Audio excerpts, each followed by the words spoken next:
7వ వచనం నుంచి చదువుదాం. మైక్ తీసుకుంటారా? ఆ స్త్రీలు గాన ప్రతిగానములు చేయుచు వాయించుచు సౌలుకు 1000 కొలది, దావీదు 10,000 కొలదియు శత్రువులను హతం చేసిరని ఆ మాటలు సౌలునకు ఇంపుగా నుండనందున అతడు బహు కోపం తెచ్చుకుని, వారు దావీదునకు 10,000 కొలది అనియు నాకు 1000 కొలది అనియు స్తుతులు పాడిరే, రాజ్యము తప్ప మరి ఏమి అతడు తీసుకొనగలడు అనుకొనెను. కాబట్టి నాట నుండి సౌలు దావీదు మీద విషపు చూపు నిలిపెను. చిన్న ప్రార్థన. పరమ తండ్రి, మేము నీ పాదాల దగ్గర కూర్చున్నాం, మమ్మల్ని బలపరచండి ప్రభువా. నీ మాటలు మాకు వినిపించండి, గ్రహించే హృదయము, వినేటువంటి చెవులు మాకు దయచేయండి. పరిశుద్ధాత్మదేవ, మనదరము కలిసి మన తండ్రి అయిన దేవాది దేవుని మహింపరుద్దాం. మనదరము కలిసి మన ప్రభు అయిన యేసుక్రీస్తు నామాన్ని పైకెత్తుదాం. నాకు మీరు సహాయం చేయమని యేసు నామం పేరట అడుగుచున్నాము తండ్రి, ఆమేన్. మంచిది ప్రియులారా, మనము కొన్ని విషయాలు గత వారం నేర్చుకున్నటువంటి మాటలు ఒకసారి మరలా నేను మీకు రిపీట్ చేస్తున్నాను, జ్ఞాపకం చేస్తూ వర్తమానంలోకి వెళ్దాం. ఆదాము లేకపోతే అవ్వమ్మ ఆ పండు తినడానికి వాళ్ళు అపవాది చెప్పిన మాటలను బట్టే ప్రేరేపించబడ్డారా, వారి శరీరములో అవయవాలు ఏమైనా వారిని ప్రేరేపించాయా అని మనం నేర్చుకుంటూ కొన్ని అవయవాల గురించి మనం నేర్చుకుంటూ ఉన్నాం, తెలుసుకుంటూ ఉన్నాం. ఆమె ఆ పండును కళ్ళతో చూసిన తర్వాతే ఇష్టపడిందా లేదా? మాట్లాడాలి. కళ్ళతో చూసిన తర్వాతే కదా. చూసి ఆ పండు చూపునకు అని పదాన్ని ఉంది, చూపునకు రమ్యమైనది అనేటువంటి పదం మనకు కనబడింది. ఇప్పుడు మనిషి పాపం చేయడానికి కారణమైనటువంటి అవయవాలు, ఉపయోగించుకునేటువంటి అవయవాలు, మనిషి పాపం చేస్తూ అంటే ఆ ఆజ్ఞను అతిక్రమించడానికి గల కారణము ఏంటి అని మనం ఆలోచన చేస్తే, కొన్ని భూ సంబంధమైనటువంటి వ్యక్తిత్వాలు మన దేహంలోనికి ప్రవేశించేటువంటి మార్గాలు కొన్ని ఉన్నాయి. వాటి ద్వారా మనిషి పాపం చేస్తూ ఉంటాడనేటువంటి విషయాన్ని మనం తెలుసుకున్నాం. గత వారం నేర్చుకున్నటువంటి పాఠం ఏంటంటే, మన దేహానికి మన కన్నే దీపం. ఆ దీపము చీకటైపోతే, మన కన్ను చెడిపోతే దేహమంతా కూడా ఏమైపోతుంది? చెడిపోతుంది అనేటువంటి విషయాన్ని నేర్చుకున్నాం. అయితే ఆ చూపు అనేది ఎన్ని రకాలుగా ఉంటుందో ఇక్కడ కొన్ని విషయాలు మనం ఈరోజు ధ్యానించబోతూ ఉన్నాం. ఈరోజు మనం ధ్యానించబోతూ ఉన్నాం. చూడండి, చూపులు ఎన్ని రకాలు ఉంటాయంటే, చూపుల్లో చాలా రకరకాలు ఉంటాయన్నాం కదా. ఆ చూపు చూడడం వల్లనే మనుషుల యొక్క వ్యక్తిత్వాలు బయటపడతా ఉంటాయి. వాళ్ళు ఎలాంటి వాళ్ళు, ఏ ఉద్దేశాలతో ఉన్నారో, ఏ ఆలోచనలతో ఉన్నారో మనకు కనబడుతూ ఉంటాయి. అయితే బైబిల్లో 10 రకాల కంటి చూపులు మనకు కనబడుతూ ఉంటాయి. చాలా ఉన్నాయి, కానీ మనిషి యొక్క జీవితంలో తన దేహము ద్వారా, తన మనసు ద్వారా, తన ఆలోచన ద్వారా, తన క్రియల ద్వారా దేవునికి వ్యతిరేకంగా జీవించేటువంటి జీవితం, చేసేటువంటి పొరపాట్లు, చేసేటువంటి తప్పులు ఎలా ఉంటాయో ఒకసారి మనం చూద్దాం. మొట్టమొదటిగా విషపు చూపు, రెండోది ఉపకారం చేసేటువంటి చూపు, మూడోది వారచూపు. వారచూపు తెలుసా? వాటిని మనం నేర్చుకుంటాం. తర్వాత యెహోవా చూచేటువంటి చూపు, దేవుడు ఎలా చూస్తాడో ఆ చూపు కూడా బైబిల్లో ఉంది. తర్వాత చిన్న చూపు చూడడం కనబడుతూ ఉంది. తర్వాత వశపరుచుకునేటువంటి చూపు, మనిషిని ఆకర్షించుకుని వశపరుచుకునేటువంటి చూపు కూడా బైబిల్లో ఉంది. తర్వాత 7వది ఏంటంటే అహంకారపు చూపు. ఏం చూపు? అహంకారంతో చూసేటువంటి చూపు. తర్వాత పోకిరి చూపు, పోకిరి కళ్ళతో చూసేటువంటి చూపు. మోహపు చూపు, మోహంతో చూసేటువంటి చూపు. తర్వాత 10వది ఏంటంటే వెలి చూపు. ఏలిపెట్టంటే వెలిచూపు చూస్తున్నారంటారు కదా, ఆ విధంగా 10 చూపులు నేను రికగ్నైజ్ చేశాను. ఇంకా ఉన్నాయి, కానీ మన ప్రసంగానికి అవసరమైన వాటిని మాత్రమే మనం తీసుకున్నాం. వీటి ద్వారా మనిషి పాపం చేస్తాడా, తప్పు చేస్తాడా, పొరపాటు చేస్తాడా?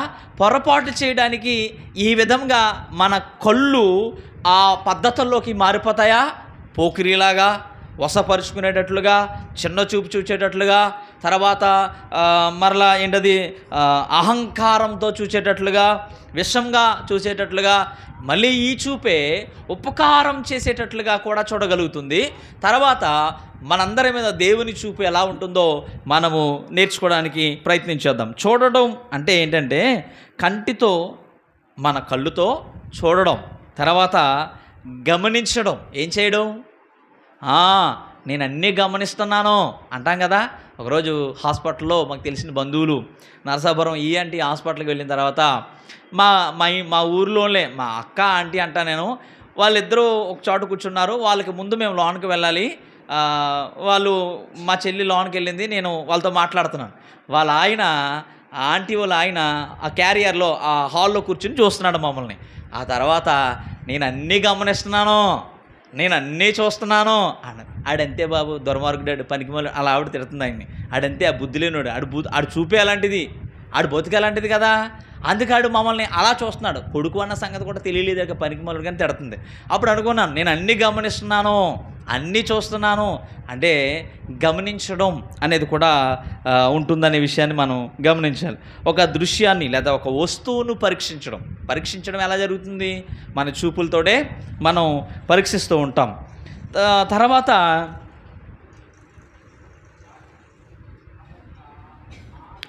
కంటితో చూడడమే కాదు కానీ ఒక విషయం మీద దృష్టి సారించడం. ఒక విషయం లేదా ఒక కంటెంట్, ఒక వస్తువు, ఒక వ్యక్తి, ఒక ప్రదేశం, ఒక ఇల్లు, అది ఏదైనా కావచ్చు, దాని మీద మన దృష్టి అంటే కాన్సన్ట్రేషన్ అంటారు కదా, మన దృష్టి సారించడం అనేది కూడా మన కంటి మీదే ఆధారపడి ఉంటుందనే విషయాన్ని మనం నేర్చుకోవాలి. ఈ విషపు చూపు చూడడంలో ఏంటి, ఈ ఉద్దేశం ఏంటి అని మనం ఆలోచన చేస్తే, ఈ సమూయేలు మొదటి గ్రంథంలో ఇజ్రాయేలు ప్రజలు అరణ్యంలో నుంచి వచ్చి కొన్ని వందల సంవత్సరాల తర్వాత, కొన్ని అంటే వందలంటే ఎక్కువ కాదు, వాళ్ళు వచ్చి ఇజ్రాయేల్ దేశంలో కానాను దేశాన్ని వాగ్దానం చేశాడు దేవుడు. ఐగుప్తు నుంచి 40 సంవత్సరాలు పట్టింది వాళ్ళు రావడానికి. దేశాన్ని ఇచ్చేశాడు, విభాగించేశాడు. యెహోషువ పరిపాలన అయిపోయింది. న్యాయాధిపతులు పరిపాలించడం ప్రారంభించారు. తర్వాత దేవుడు ప్రవక్తల్ని ఏర్పాటు చేశాడు. తర్వాత న్యాయాధిపతుల్ని, ప్రవక్తల్ని, యాజకుల్ని ఏర్పాటు చేశాడు. అలా ఏర్పాటు చేసినప్పుడు ఏలి ఆ ప్రధాన యాజకుడిగా ఉండి, న్యాయాధిపతిగా ఉండి వాళ్ళని నడిపిస్తూ ఉన్నటువంటి సమయంలో ఏలి కుమారులందరూ కూడా చెడిపోతే దేవుడు ఏం చేశాడంటే ఒక వ్యక్తిని ఎన్నుకున్నాడు. ఆ వ్యక్తి పేరు సమూయేలు. ఆ సమూయేలు వారికి న్యాయాధిపతిగా, ప్రవక్తగా, యాజకుడిగా 3 పద్ధతుల్లో దేవుని సేవ జరిగిస్తూ, అప్పటి వరకు దేవుని స్వరం ఆగిపోతే సమూయేలు యొక్క భక్తికి, సమూయేలు యొక్క జీవితానికి దేవుడు ముగ్ధుడై, అప్పటి వరకు దేవుడు ఎవరితో మాట్లాడలేనటువంటి దేవుడు సమూయేలుతో మాట్లాడడం ప్రారంభించాడు. అలా పరిపాలన జరుగుతున్నటువంటి సమయంలో సమూయేలు పెద్దవాడయ్యాడు. దేవుని వార్త వినబడిందని తెలిసింది. అనేక మంది వచ్చి న్యాయాలు తీర్చుకుంటూ మోసే లాంటి పరిపాలన మరలా జరుగుతున్నటువంటి ఆ సమయంలో ఇజ్రాయేలు ప్రజలందరూ వచ్చి మాకు ఒక రాజు కావాలి అని అడిగారు. సమూయేలు దగ్గరికి వచ్చి మాకు రాజు కావాలి, అందరూ లోకం అంతటా ఎలాంటి పరిపాలన జరుగుతుందో అలాంటి పరిపాలన మాకు కావాలి అని సమూయేలుతో చెప్తే, సమూయేలు దేవునికి చెప్పాడు. దేవుడు చాలా బాధపడ్డాడు. నేను సరిపోనా, వీళ్ళకి రాజుగా ఉండడానికి నేను సరిపోనా, నేను విడిపించి తీసుకొచ్చాను కదా, వాళ్ళు నన్ను కోరుకోకుండా ఒక నరమాతుడిని కోరుకున్నారు. సరే వారు అడిగారు కాబట్టి వారికి రాజుని నియమించు, కానీ ఆ రాజు ఎలా ఉంటాడో చెప్పు అనేటువంటి విషయాన్ని చెప్పాడు. మరి ఎవరు ఆ రాజు అంటే, నేను నిర్ణయించాను, ఒకడు వస్తాడు, వాడిని నీవు నియమించని చెప్పి ఆ జనులందరిలో కూడా అజానుభావుడు, చాలా ఎత్తున్నటువంటి సుందరమైనటువంటి వ్యక్తి సౌలు. ఆ వ్యక్తిని చూసి ఇదిగో వీడే మీ రాజు అని చెప్పేవాళ్ళని కానీ నిర్ణయించాడు. ఆ సౌలు రాజుగా పరిపాలన చేస్తున్నటువంటి సమయంలో సౌలును దేవుడు ఎన్నుకున్న తర్వాత దేవుడు చెప్పినట్లుగా సౌలు చేయడం మానేశాడు. దేవుడు ఏమని చెప్పాడంటే, అమాలేకీలందరినీ కూడా నువ్వు హతమార్చి తిరిగిరా అని చెప్తే, ఆయన అక్కడ ఉన్న పశువులు కానీ ఏవి కూడా నువ్వు తీసుకురావద్దు, అందరినీ హతం చేసేయి అన్నాడు. ఎందుకు ఈ అమాలేకీల్ని చంపమన్నాడు అంటే, ఇజ్రాయేల్ ప్రజలు ఐగుప్తులో నుంచి సేనాయి దగ్గరికి వస్తున్నటువంటి సమయంలో ఇజ్రాయేలు ప్రజల్లో బలహీనమైనటువంటి మనుషులు వెనకాల ఉన్నారు. ఈ అమాలేకీలు ఏం చేశారంటే వెనకతల నుంచి వచ్చి, అంటే నడిచి అలసిపోయి వాళ్ళు సేద తీర్చు ప్రార్థించుకుంటూ ఒక చోట కూర్చున్నప్పుడు వెనకాల నుంచి వచ్చి కొంతమందిని చంపడం ప్రారంభించారు. అప్పుడు దేవుడే వాళ్ళతో విరోధంగా యుద్ధం చేయడం ప్రారంభించాడు. అప్పుడు ఏం చెప్పాడంటే, వీళ్ళని వాళ్ళు ఎవ్వరు కూడా ఉండకూడదని చెప్పాడు. ఈ అమాలేకీయులు సౌలు చేసినటువంటి పొరపాటు వలన ఎప్పటి వరకు యుద్ధం జరుగుతూ ఉందంటే, ఎస్తేరు గ్రంథంలో హమాను అనేటువంటి ఒక వ్యక్తి వాళ్ళ వరకు కూడా యుద్ధం జరుగుతూనే వచ్చింది. అప్పటికి వాళ్ళు బాబిలోనియాలో ఉన్నారు, చెరపట్టబడినటువంటి ప్రజలు. అక్కడ కూడా అమాలేకీయుడు యూదులందరినీ చంపాలనేటువంటి ఉద్దేశంతో పన్నాగం పన్నాడు. కాబట్టి మీరు ఎస్తేరు గ్రంథంలో అది కనబడుతూ ఉంటుంది. దేవుడు ఏం చెప్పాడంటే, అమాలేకీయులను అందరినీ చంపమని చెప్తే సౌలు ఏం చేశాడంటే, ప్రజల మాట విని బలమైనటువంటి మనుషుల్ని, ఎద్దుల్ని, గొర్రెలను, మేకలను, ఆ దున్నపోతులన్నీ కూడా తీసుకొచ్చుకున్నాడు. అప్పుడు దేవుడు సంతాపపడ్డాడు. ఈయన్ని రాజుగా ఎందుకు చేశానని బాధపడుతున్నాను, అయితే వాడికి ఒక మాట చెప్పు, ఇదిగో నాకు ఇష్టమైన వాడు, నా ఉద్దేశాలన్నీ సఫలపరిచేవాడు నాకు ఒకడున్నాడు, వాడిని నేను నియమించుకుంటానని చెప్పు అని చెప్పిన తర్వాత ఈ సంగతి ఆయనకి తెలిసింది. అతను ఎవరో కాదు, దావీదు అనే విషయం సౌలుకి ఎలా తెలిసింది అంటే, గొలియాతుతో యుద్ధం చేసిన తర్వాత దేవుడు ఇతన్ని ఎన్నుకున్నాడనే విషయం తెలిసింది. అప్పుడు యుద్ధాలన్నీ చేసి దావీదు సౌలు వస్తూ ఉంటే, అప్పుడు స్త్రీలు ఏం చేశారంటే, దావీదుకు 10,000 కొలది, సౌలుకు 1,000 కొలది అని గానాలు చేస్తుంటే అతని మనసులో అసూయ పుట్టడం ప్రారంభించింది, స్వార్థం పుట్టడం ప్రారంభించింది. చూడండి, విసపు చూపు అంటే అసూయ, ద్వేషం లేదా కుతంత్రంతో కూడినటువంటి చూపు. రాసుకుంటున్నారా? మీకు ఈ పదాలు దొరకవు, మళ్ళీని మీరు అన్నీ రాసుకోవడానికి ప్రయత్నం చేయాలి. ఇక్కడ ఎవరైతే వాటిని రాస్తూ ఉంటారో వాళ్ళు వాక్యాన్ని నేర్చుకోవడానికి ఇష్టపడేట వాళ్ళని అర్థం. కాబట్టి నేను చదువు రాని వారి గురించి మాట్లాడట్లేదు, చదువుకుని మేము గొప్పోళ్ళమని చెప్పుకునే వాళ్ళ గురించి నేను మాట్లాడుతున్నాను. కాబట్టి రాసుకోవడానికి ప్రయత్నం చేయండి.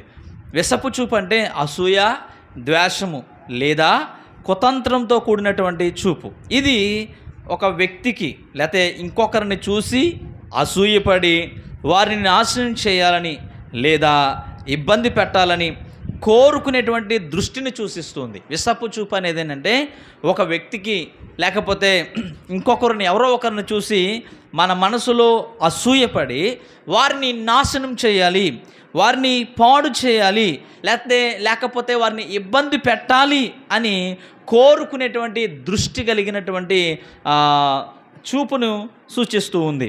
కాబట్టి అసూయ అంటే ఏంటి?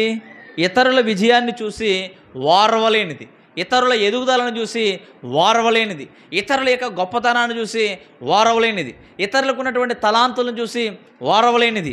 దీనిని అసూయ అంటారు. ద్వేషం అంటే ఏంటంటే ఇష్టం లేకపోవటం. ద్వేషం అంటే ఏంటి? ఒక వ్యక్తి మీద మనకి ఇష్టం లేకపోతే మన హృదయంలో ఏమొస్తుంది? ద్వేషం, కోపం. వాళ్ళు ఏం చెప్పినా కూడా మాట్లాడకు అంటారు. లేకపోతే నచ్చదు, వినాలనిపించదు, చేయాలనిపించదు, వాళ్ళతో ఇష్టంగా ఉండాలనిపించదు. కాబట్టి ఒకరి మీద మనకి ఇష్టం లేకపోవటం. తర్వాత శత్రుత్వం కలిగి ఉండడం. ద్వేషం అంటే ఏంటి? ఇవన్నీ దేని ద్వారా వస్తాయి? దేని ద్వారా వస్తాయండి? శరీరంలోకి ఎక్కడుంటాయి అవి? అది బయటికి కనిపించదు, దాని టైం రాగానే అలా వచ్చి అలా వెళ్ళిపోతుంది అంతే.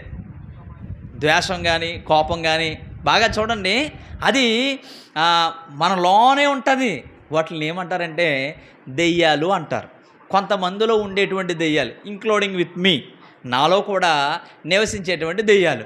అవి ఎవరు లేకపోతే వస్తాయి అంటే, ఎవరు లేకపోతే ఏముంటాయి?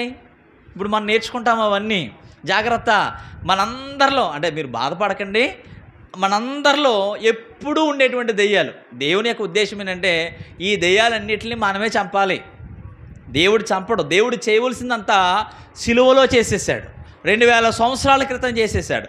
యేసు ప్రభు ఏం చేయాలో దాని అంతటిని ఆయన 33.5 సంవత్సరాల జీవితకాలంలో చేసి నీ కొరకు తన ప్రాణాన్ని పెట్టి ఆ శరీరం మీద దెబ్బలు భరించి, అవమానాలు భరించి, నిందలు భరించి చేయవలసిన వాటన్నిటినీ చేసేసాడు. ఇప్పుడు ఆ సిలువ వైపు చూస్తూ విశ్వాసంతో నీకు నీవే పోరాడాలి, వాటిని చంపాలి, వాటిని అధిగమించాలి, వాటిని నువ్వు లోపరుచుకుని నీ నీ ఆధీనంలో ఉంచాలి.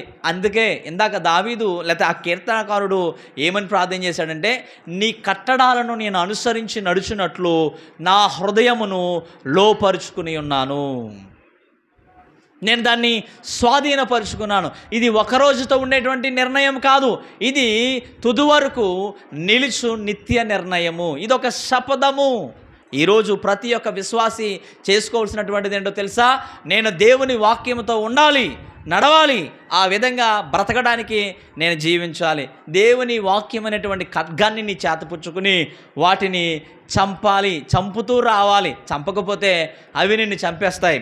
చూడండి, కుతంత్రం కలిగిన వాళ్ళు అంటారు కదా, ఇతరులకు హాని చేయాలనే ఉద్దేశంతో చూసేటువంటి చూపు. విసపు చూపు అంటే ఏంటంటే అసూయ, ద్వేషము, కుతంత్రము, ఇతరులకు హాని చేయాలనేటువంటి చూసేటువంటి చూపు. చూడండి, ఈ 18వ అధ్యాయము 9వ వచనంలో విసపు చూపు కలిగేను అనేటువంటి పదానికి హెబ్రూ పదాన్ని ఏం వాడారంటే అక్కడ కంటికి సంబంధించింది అనేటువంటి అర్థం వచ్చే పదాన్ని వాడారు. ఏం పదాన్ని వాడారు? నా మాటలు మీకు అర్థమవుతున్నాయా? అర్థమవుతున్నాయి లేదా? ఇలా మాట్లాడండి. అర్థమవుతున్నాయి కదా? వినాలనుకుంటున్నారా లేదా? వినాలనుకుంటున్నప్పుడు మీరు నేను అడిగేటువంటి ప్రశ్నలకి మీరు స్పందించండి. మంచిది. చూడండి, అక్కడ విసపు చూపు అనేటువంటి ఆ పదానికి ఉపయోగించిన హెబ్రూ వాడేంటంటే పదం ఏంటంటే కంటికి సంబంధించింది. అసూయ అనేటువంటి ఆ అర్థం వచ్చేటట్లుగా జలసియస్ అనేటువంటి పదాన్ని ఇంగ్లీష్ బైబిల్లో వాడారు. సౌలుకి జలస్సీ వచ్చిందంట. జలస్ అంటే ఏంటంటే అసూయ, స్వార్థం. ఆ పదానికి వాళ్ళు ఉపయోగించినటువంటి పదం ఏంటంటే కంటికి సంబంధించింది. ఇప్పుడు చెప్పండి, ఇవన్నీ దేని ద్వారా మన దేహంలోకి ప్రవేశిస్తాయి? దేని ద్వారా? ఒక పెద్ద అవయవం దేవుడు మనకి ఇచ్చాడు. అదేంటంటే చూపు కలిగి ఉండడం. నా దృష్టిలో నేనేమంటానంటే కళ్ళు లేకుండా ఉంటే ఎంత బాగుండు అనిపించింది. ఎప్పుడో తెలుసా? నేను రక్షించబడిన తర్వాత ఈ లోకంలో అనేకమైన రంగుల వలయం కంటిని ఆకర్షించుకుని నా దేహాన్ని అనేక రకాలుగా ఇబ్బంది పెడుతున్నప్పుడు, పోరాటం నా హృదయంలో కలిగినప్పుడు కళ్ళు లేకుండా ఉంటే ఎంత బాగుంది. నిజమే, ఆ గుడ్డోడికి ఏమైనా కనబడతాయా? కళ్ళు లేని వ్యక్తులకి ఏమైనా కనబడతాయా? చీకటేంటో తెలీదు, వెలుగేంటో తెలీదు. కానీ మనకి 2 కళ్ళు ఇచ్చినటువంటి దేవుడు, మనం దేవుని స్తుతించాలి. ప్రభువా నాకు ఈ కళ్ళు ఇచ్చామని. కానీ ఈ కంటిని జాగ్రత్త పరచుకోవాల్సినటువంటి బాధ్యత ఎవరిది? మందే. ఈ కంటికి ఏమైనా ప్రమాదం కలిగితే మనకెంత ఇబ్బందా కాదా? ఇబ్బందే. మరి మన ఆధ్యాత్మిక జీవితాన్ని, పరిశుద్ధతను పాడు చేయడానికి ఈ కళ్ళు కూడా కారణమవుతున్నాయి. ఎందుకంటే లోకం అలాంటిది, మనుషులు అలాంటి వాళ్ళు, పద్ధతులు అలాంటివి, పరిస్థితులు అలాంటివి, అనేకమైనవి మనకి ప్రేరేపిస్తూ ఉంటాయి. ఉదాహరణకి మీరు యూట్యూబ్ చూస్తూ ఉంటే మీరు దేవుని వాక్యం చూడాలని, వినాలని, లేకపోతే ఒక పాట కోసమో, ఒక ప్రసంగం కోసమో, ఒక వ్యక్తి కోసమో మీరు సెర్చ్ చేస్తూ ఉంటే, వాటిని చూస్తూ ఉంటే మీ కంటికి ఆకర్షణీయంగా ఒక థంబ్నెయిల్ కనబడుతుంది. అది చూడగానే లోపల మీ మనసు అంటది, దాన్ని నువ్వు స్కిప్ చేసేస్తావు. కానీ ఒకసారి చూడొచ్చుగా అని ఎదరకు వెళ్ళిన దాన్ని మరలా వెనక్కి తీసుకొచ్చి చూడడమే పాపం. అలా చేయడానికి కారణం ఏమైంది? నువ్వు ఫోన్ తీసుకున్నది మంచి ఉద్దేశంతోనే, మంచి ఆలోచనతోనే, ప్రసంగం విందామని, పాటలు విందామని, మంచి విషయాలు తెలుసుకుందామని, దేవుని కొరకు ఉపయోగిందామని తీసుకున్నావు. కానీ అక్కడ అందులో చాలా ఉన్నాయి. ఇప్పుడు నీ కంటిని భద్రం చేసుకుని వాటి జోలికి వెళ్లకుండా ఉండాలి అంటే ఇప్పుడు ఏం చేయాలి? అవుతుందా మన వల్ల? జరిగేదేనా? కాబట్టి చాలా విషయాలు మనం గమనించాలి. ఇప్పుడు ఎక్కువ శాతం మొబైల్, ఇంటర్నెట్ని ఉపయోగించేది ఎక్కువ మంది ఎవరో తెలుసా? 3 సంవత్సరాల నుంచి 13 సంవత్సరాల వయసు వచ్చేటువంటి పిల్లలు ఎక్కువగా ఉపయోగిస్తున్నారంట. వాళ్ళు చూసేవేంటో తెలుసా? పోర్నోగ్రఫీ ఎక్కువ చూస్తున్నారంట. ఎక్కువ బ్లూ ఫిలిమ్స్ చూస్తున్నారు, విపరీతంగా చూస్తూ ఉన్నారు. ఎందుకని? మనము పిల్లలకి ఆడుకోవడానికి ఫోను, నువ్వు పనులు చేసుకోవాలంటే వారిని ఇబ్బందిగా పెట్టకుండా ఉండడానికి ఫోను, అన్నీ. తర్వాత ఎక్కువ కార్టూన్స్ నెట్వర్క్ చూస్తున్నారు. ఆ కార్టూన్ నెట్వర్క్స్ పిల్లల మీద ఎంత ప్రభావితం చేస్తున్నాయో తెలుసా? అమెరికాలో కార్టూన్ చూసేటువంటి పిల్లోడు గన్ను తీసుకుని తల్లిదండ్రుల్ని కాల్చి చంపేశాడు. తర్వాత ఇంకా ఇందాక నడుస్తూనే గేమ్ ఆడేస్తున్నాడు అభి, అక్కడి నుంచి వస్తున్నప్పుడు చూస్తున్నాను నేను. అంటే ఏంటి దాని ఉద్దేశం? మనిషి దానికి అట్రాక్ట్ అయిపోయాడు. ఆ గేమ్, మీకు ఒక విషయం తెలుసా? ఆ గేమ్ పేరు నాకు తెలియదు కానీ ఒక గేము దాన్ని బ్యాన్ చేశారు. ఆ గేమ్ స్టార్ట్ చేసినప్పుడు చాలా బాగుంటుంది. ఆ గేమ్ యొక్క అంతమేంటో తెలుసా? నిన్ను నువ్వు చంపేసుకోవడమే ఆ గేమ్ యొక్క ఉద్దేశం. నిన్ను నువ్వు చంపేసుకోవడమే గేమ్ యొక్క ఉద్దేశం. ఆ గేము ఆడుతున్నటువంటి వ్యక్తి గేమ్లో లీనమైన తర్వాత ఆ చివరిని అతను ఇచ్చేటువంటి ఆప్షన్ ఏంటో తెలుసా? నిన్ను నువ్వు చంపేసుకో. ఎలా చచ్చిపోతావో తెలియదు. బిల్లు మీద దూకుతావా, లారీ కింద పడతావా, సూసైడ్ చేసుకుంటావా, ఇలాంటి భయంకరమైనటువంటి గేమ్స్ ఉన్నాయి. ఆ పబ్జీ, లేకపోతే ఇంకోటి ఏదో తుపాకీలతో ఇంకోటి ఏదో గేమ్, అది పబ్జీ కాకుండా ఇంకోటి ఏదో గేమ్ ఉంది కదా ప్రవీణ్, ఏం గేమ్ అది? పబ్జీ కాకుండా ఇంకోటి ఏదో ఫైర్ ఏదో అంటారు కదా, ఫ్రీ ఫైరా ఏదోటి. అంటే ఫ్రీ ఫైర్ అంటే నువ్వు రెడీగా ఉండు, ప్రిపేర్ అవ్వు అని చెప్పడానికి. ఈరోజు చాలామంది పిల్లలు వాళ్ళ చూపుల ద్వారా మనస్సును కఠినపరుచుకుంటూ ఉన్నారు. జాగ్రత్త పిల్లరా, ఈరోజు చాలామంది మనస్సులు పాడు చేసుకోవడానికి కారణాలు అవే. ఏంటి అంటే అవి లేకపోతే ఉండలేకపోతున్నాం. అది మనకు ఒక అవయవం అయిపోయింది. ఆ వస్తువు మనల్ని చాలా ఆకర్షించేసుకుంది, బంధించేసింది, అది మనల్ని లోపరుచేసుకుంది. కానీ ఏం లోపరుచుకోవాలి? దేవుని వాక్యం లోపరుచుకోవడానికి ప్రయత్నం చేయాలి. నేను కూడా పోరాటమే. ఈ లోకంలో అనేకమైనటువంటి పోరాటాలు జరుగుతూ ఉన్నాయి. కాబట్టి కంటికి సంబంధించింది ఏంటి అతనికి వచ్చిన స్వార్థం ఏంటి? నిజమే, గొలియాదును చంపాడు. ఏమండి, 40 రోజులు ఫిలిష్తీయుడు వచ్చి వాళ్ళని విమర్శిస్తున్నాడు, అవమానపరుస్తూ ఉన్నాడు. గొలియాత్ అనేవాడు వచ్చి ఏం చేస్తున్నాడు?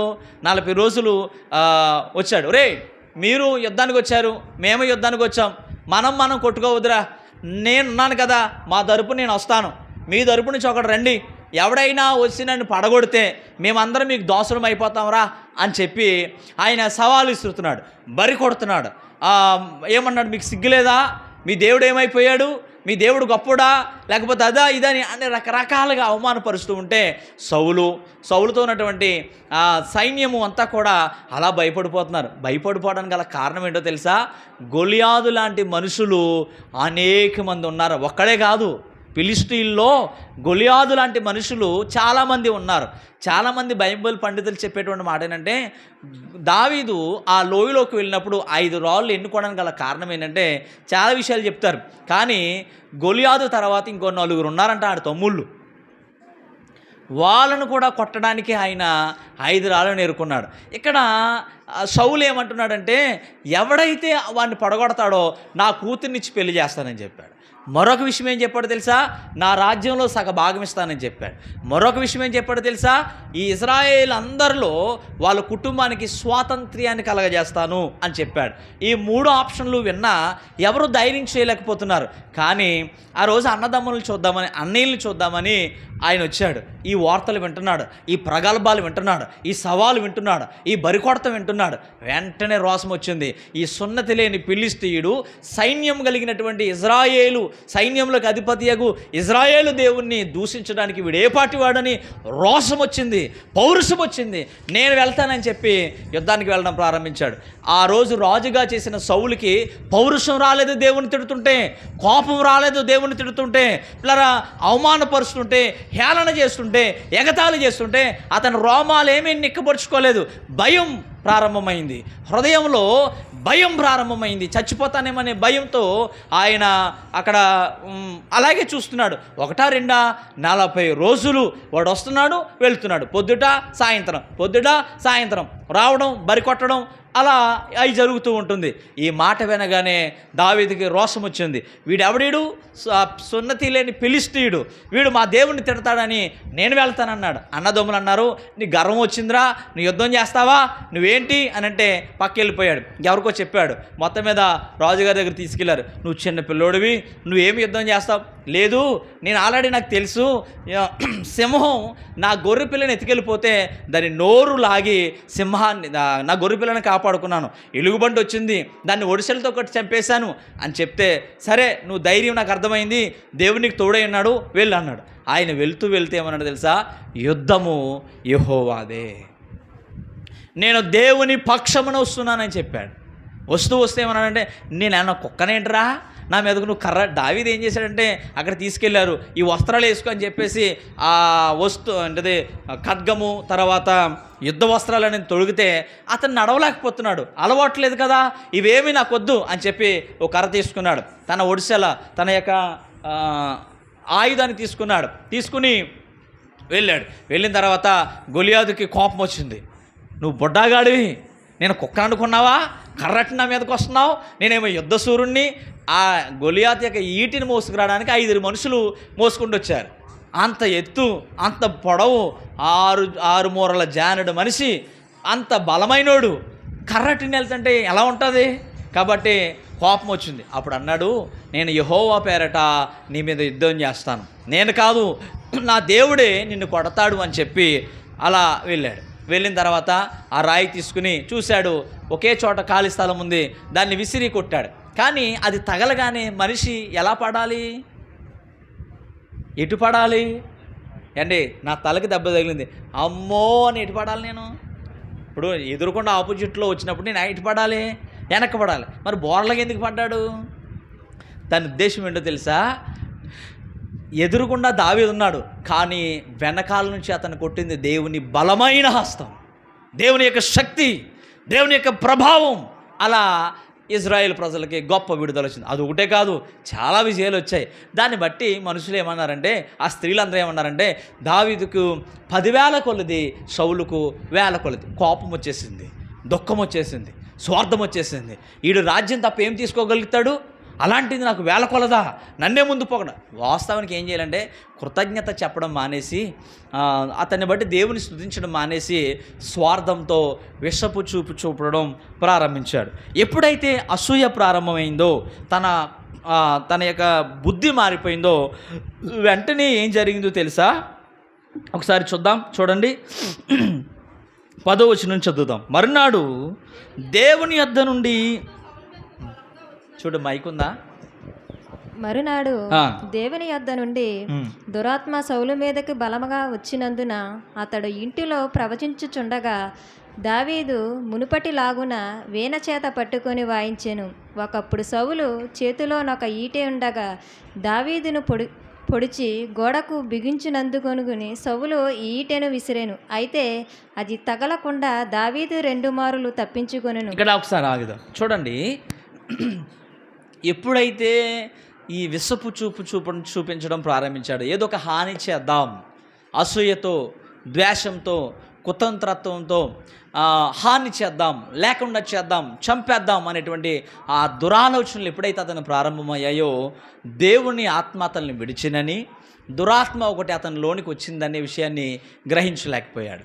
ఈరోజు గమనించగలగాలి, నీవు ఇతరుల మనుషులను, నీ ఎదుటిన్నటువంటి మనుషులను చూసి విషపూరితమైనటువంటి స్వభావంతో, అసూయతో, ద్వేషంతో, కుతంత్రత్వంతో గనక నీవు ప్రవర్తిస్తూ ఉంటే, ఇప్పుడు నీ దేహంలోనికి వచ్చి నివాసం చేసేదేంటో తెలుసా? దేవుని ఆత్మ కాదు, దేవుని వాక్యము కాదు, నీ హృదయంలోనికి, నీ జీవితంలోకి, నీ దేహంలో నివసించేటువంటి ఒక దురాత్మ. దురాత్మ అంటే ఏంటి? పవిత్రాత్మకు వ్యతిరేకమైంది దురాత్మ. ఎక్కడిది దురాత్మ? దేవుని దగ్గర నుంచి ఎందుకు వచ్చింది? దేవుడు పరిశుద్ధాత్మ ద్వారా కార్యాలు చేస్తాడు, ఆత్మ ద్వారా నిన్ను బలపరుస్తాడు, ఆత్మ ద్వారా నిన్ను స్థిరపరుస్తాడు, ఆత్మ ద్వారా నిన్ను హెచ్చిస్తాడు, ఆత్మ ద్వారానే ప్రార్థన చేయగలుగుతావు, ఆత్మ ద్వారానే పాడగలుగుతావు, ఆత్మ ద్వారానే బైబిల్ చదవగలుగుతావు, ఆత్మ ద్వారానే అనేకమైన సంగతులు నీకు తెలుస్తాయి. ఆత్మే నిన్ను నడిపిస్తుంది, ఆత్మే నిన్ను బ్రతికిస్తుంది, ఆత్మే నీకు సలహాలు ఇస్తుంది, ఆత్మే దేవుని సంగతులను నీకు బోధిస్తుంది. పరిశుద్ధాత్ముడే నిన్ను ఒప్పిస్తాడు, నీ పాపాన్ని ఒప్పిస్తాడు, నీ తప్పును ఒప్పిస్తాడు. దేవుని దగ్గరకు వచ్చి నువ్వు మోకరించి నీ కళ్ళంట కన్నీళ్లు కారుస్తూ, ప్రభువా నన్ను క్షమించవా, నేను పాపిని, నేను పాపం చేశాను, నేను తప్పు చేశాను, నేను పొరపాటు చేశానని ఒప్పుకుంటున్నావు అంటే దానికి కారణం ఏంటి తెలుసా? నీ భక్తి కాదు, దేవుని ఆత్మ నిన్ను ప్రేరేపించి, నిన్ను ఒప్పించి దేవునితో సంధి చేస్తూ ఉంది. ఇప్పుడు దురాత్మ ఏం చేస్తుంది? ఈ దురాత్మ ఏంటి అంటే, పరలోకంలో ఉండేటువంటి 4 వంతుల దూతల్లో 3 వంతుల దూతలు పరలోకం నుంచి గెంటి వేయబడ్డాయి. అవి దురాత్మలుగా మారాయి. చెడిపోయాయి, పడిపోయాయి, బలహీనమైపోయాయి. అవి మనిషి దేహంలో నివసిస్తూ మనిషి చేత చెడ్డ పనులు చేపిస్తున్నాయి, దుర్మార్గపు పనులు చేపిస్తున్నాయి. చెడ్డ జీవితం జీవించడానికి మనిషి కారణమయ్యాడు. మనము రోమీయులకు రాసిన పత్రికలో 7వ అధ్యాయంలో 14వ వచనం నుండి 22వ వచనం వరకు కొన్న వచనాలను మనము పోయిన గుడ్ ఫ్రైడే దినాన ధ్యానం చేశాం. చాలా పర్యాయాలు నేను మీతో పంచుకున్నాను. ఇప్పుడు నేను తీయమని చెప్పలేదు, మీరు ఎందుకు తిరిగేస్తున్నారు? నేను మిమ్మల్ని చదవమని చెప్పలేదు, మీరు తెలివైన వాళ్ళు, చెప్పగానే తీసేస్తారు, కానీ చదవం. మంచిది, జాగ్రత్తగా వినడానికి ప్రయత్నించేద్దాం. మనం చాలా పర్యాయాలు విన్నాం. ఆయన ఏమంటాడంటే, నాలో వేరొక నియమము ఉన్నదని నాకు అర్థమైంది. అది ఏం చేస్తుందంటే, నా మనసునందున్న ధర్మశాస్త్రంతో పోరాడుతూ ఉంది. అది ఏం చేస్తుందో తెలుసా? నియమము నా అవయవాలను చెరపట్టి లోపరుచుకుని పాపానికి అప్పగిస్తూ ఉంది. నేను పాపం చేయడానికి గల కారణం ఏంటంటే, నాలో వేరొక నియమము నివసిస్తుందని నాకు అర్థమయ్యింది. తప్పు చేస్తున్నానంటే నేను కాదు, దేవుడు నన్ను యథార్థవంతుడిగా పుట్టించాడు, పరిశుద్ధమైన వ్యక్తిగా పుట్టించాడు. కానీ అది నా తల్లిదండ్రుల దగ్గర నుంచి సంక్రమించినటువంటి ఆ నియమము నన్ను లోపరుస్తుంది, ప్రతి అవయవాన్ని లోపరిచేస్తుంది. వాక్యం అంటుంది, ఇది తప్పు కదా, ఇది చేయకూడదు కదా అని చెప్తే నీ దేహము ఎందుకు లోబడిపోయింది? ఎందుకు ఆ సమయంలో ఎంతమంది హెచ్చరించినా కూడా నువ్వెందుకు ఆ హెచ్చరికకు లోబడట్లేదు అంటే, ఒక నియమము నీ అవయవాలన్నిటినీ కూడా బంధించేసింది. చెరపట్టడం అంటే ఏంటి? చేతికి కాళ్ళకి సంఖ్యలు వేస్తే మనం బయటకు రాగలుగుతామా? బలంగా మనల్ని ఆపేస్తే లేవగలుగుతామా? సినిమాలో లాగా ఇలా అనేస్తే ఎగిరిపోతారంటే అవన్నీ డూపు. మీరు అవి ఫాలో అవ్వకండి. గుద్దితే ఎముకలు ఇరిగిపోవడం, లారీనేసి కొట్టడం అవి ఏమీ జరగవు. మీరు నిజమైనటువంటి ఆ షూటింగ్ చేస్తే జీవితంలో సినిమా చూడరు మీరు. ఏంటంటే అదంతా డూపు, యాక్టింగ్. కాబట్టి మీరు దాన్ని ఫాలో అవ్వకండి. చెరపట్టేసినటువంటి వ్యక్తి, ఏమండి నేను ఇలా అలా అన్నాను, మీరు అందరూ వచ్చి నన్ను ఆపారనుకో, నా వల్ల అవుతుందా? అలా ఆ నియమం ఏం చేస్తుందంటే, ప్రతి అవయవాన్ని చంకెళ్ళతో బంధించి చెరపట్టి తీసుకెళ్ళి పాపం దగ్గర పడేస్తుంది. అది మనల్ని ఆడుకుంటూ ఉంది. కాబట్టి ఇది దేవుని దగ్గర నుంచి వచ్చినటువంటి ఆ దురాత్మ సౌలు యొక్క దేహంలో ఉండగానే ఆయన ప్రవచించడం ప్రారంభించాడు. ఈ ప్రవచించడం అంటే ఏంటంటే, అబద్ధ ప్రవక్తలు ప్రవచించేటువంటి ప్రవచనానికి ఉపయోగించిన పదాన్ని, హెబ్రూ మాటను వాడారు అక్కడ. కాబట్టి గమనించండి, ఆయన ప్రవచించడం ప్రారంభించాడు. ప్రారంభిస్తున్న సమయంలో దావీదు సితారా తీసుకుని వాయించడం ప్రారంభించాడు. ఏంటి? ఆ దెయ్యము అతనిలోంచి బయటికి వెళ్ళిపోవాలంటే మంచి సంగీతం వింటే అది వెళ్ళిపోతుందంట. అలా వాయించేవాడు ఎవడో? దావీదు. అతను కనుక్కుని తీసుకొచ్చి సౌలు దగ్గర పెట్టారు. అది రాగానే ప్రవచించడం ప్రారంభించినప్పుడు సితారా వాయించడం ప్రారంభించాడు. ఆ సితారా వాయిస్తున్నప్పుడు అతని దురుద్దేశం ఏంటో తెలుసా? అతని కుతంత్రం ఏంటో తెలుసా? ఈటె విసిరితే ఆ కడుపులో దిగి దావీదు చచ్చిపోతాడు. విషపు చూపు చూడడం. అప్పుడు ఏం జరిగిందో తెలుసా? 12వ వచనం చదివితే, ఆ 2 సార్లు దావీదు తప్పించుకున్నప్పుడు ఆయన అక్కడ రాయించినటువంటి మాట ఏంటో తెలుసా? యెహోవా తానును విడిచి దావీదునకు తోడైనట చూచి సౌలు దావీదునకు భయపడెను. కాబట్టి సౌలు తన యొద్ద ఉండనీయకుండా సహస్రాధిపతిగా 100 మంది మీద అధిపతిగా చేసి అతన్ని జనులకు ముందు వస్తూ వెళుతుండేటువంటి వ్యక్తిగా చేశాడు. అయితే 14వ వచనంలో, మరియు దావీదు సమస్త విషయములలోనూ సుబుద్ధి కలిగి. ఏంటి ఆ బుద్ధి? మంచి బుద్ధి. దేవుని వాక్యం ఉంది, దేవుని గురించినటువంటి భయం ఉంది, దేవుని ఆజ్ఞ అతనికి తెలుసు. సుబుద్ధి కలిగి ప్రవర్తిస్తూ వస్తూ ఉంటే దానికి సౌలు మరీ అధికంగా అతన్ని చూసి భయపడ్డాడట. ఎందుకని? ఒక నీతిమంతుణ్ణి ఎప్పుడూ మనం కదపకూడదు, ఒక నీతిమంతుని జోలికి వెళ్ళకూడదు. నీతిమంతుని కనుక మనం ఏమైనా చేస్తే ఆ ప్రమాదం మనకే. ఎందుకంటే దేవుడు నీతిమంతుల మీద తన కనుదృష్టి పెట్టాడు. వాక్యానుసారంగా బ్రతికేటువంటి వ్యక్తుల్ని మనం ముట్టుకుంటే, మనం పాడు చేయాలనుకుంటే, మనం నాశనం చేయాలనుకుంటే దేవుడు జోక్యం చేసుకుంటాడు. ఎలా జోక్యం చేసుకుంటాడో తెలుసా? నీ దేహాన్ని దురాత్మలకు అప్పగిస్తాడు. విడిపించవలసినటువంటి దేవుడే ఆ దురాత్మలకి నిన్ను అప్పగిస్తే నీ బ్రతికేంటి? విషపు చూపు చూడడం అంటే ఏంటంటే ద్వేషించడం, అసూయపడడం. అసూయ అనేది క్యాన్సర్ వ్యాధి కంటే చాలా దారుణమైనది. అసూయ ఎముకలకు కుళ్ళు. ఏమండి, క్యాన్సర్ ఏం చేస్తుంది? ఎముకల్ని తింటుంది. అసూయ ఏం చేస్తుంది తెలుసా? మొత్తం నీ దేహాన్ని తినేస్తుంది, నిన్ను నాశనం చేసేస్తుంది. కాబట్టి జాగ్రత్తగా ఉండడానికి ప్రయత్నించండి. 2020వ సంవత్సరమో 21వ సంవత్సరంలోనో జనవరి 1వ తారీఖుని నేను న్యూస్ పేపర్ చదువుతున్న సమయంలో ఒక వార్త నేను చదివాను. ఏంటి ఆ వార్త అంటే,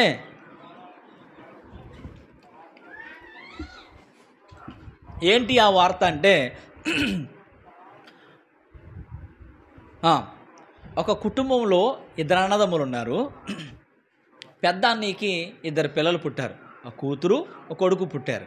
పుట్టిన తర్వాత వాళ్ళు చాలా పెద్దవాళ్ళు అయిపోయారు. చిన్న ఆయనకి ఒక కుమార్తె పుట్టింది.